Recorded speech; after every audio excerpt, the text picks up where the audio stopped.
నా పేరు మర్రి యేసుబాబు అండి. మాది నవలూరు. మరి నారా లోకేష్ గారి జన్మదినాన్ని పురస్కరించుకొని మంగళగిరిలోని భోగి ఎస్టేట్లో మరి నిన్న బ్రాహ్మణి గారి చేతుల మీదుగా బ్రాహ్మణి గారి జన్మదిన సందర్భంగా బ్రాహ్మణి గారి చేతుల మీదుగా P4 టోర్నమెంట్ అనేది ప్రారంభించడం జరిగింది. ఇలాగే మరి లోకేష్ గారు ఇప్పటికీ 4వసారి ఈ టోర్నమెంట్ అనేది మంగళగిరి నియోజకవర్గంలో కండక్ట్ చేయడం జరుగుతుంది.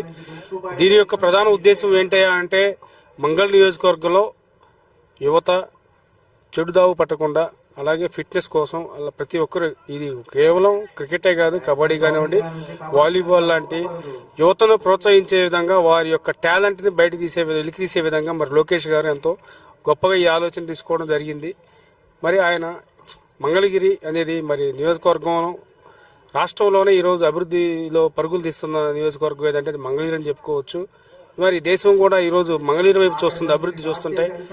ఎందుకంటే మరి అది లోకేష్ గారి సమర్థవంతమైన పరిపాలన మనం చెప్పుకోవచ్చు. మరి ఈ నియోజకవర్గంలో ఉన్నటువంటి ఓటర్లు కూడా ఎంతో అదృష్టంగా భావిస్తున్నారు. ఎందుకంటే ఒక ప్రచారం జరిగింది ఏమని అంటే లోకేష్ గారు గెలిస్తే మంగళగిరి నియోజకవర్గ ప్రజలకి అందుబాటులో ఉండరు అనేది ఒక రూమరు మొట్టమొదటిలో జరిగింది.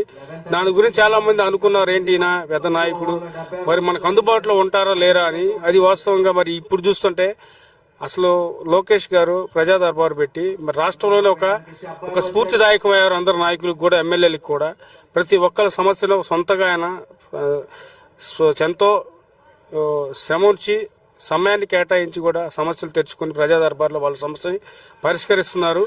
మరి ఇలాగే మరి లోకేష్ గారు ఈ రాష్ట్రంలో ఉండి ఎన్నో అభివృద్ధి కార్యాలు చేయాలని చెప్పేసి ఆయన నిండు నూరేళ్లు ఆనందంతో ఉండాలని చెప్పేసి నేను మరొకసారి ఆయనకి ముందస్తుగా ఆయనకి జన్మదిన శుభాకాంక్షలు తెలియజేస్తున్నాను.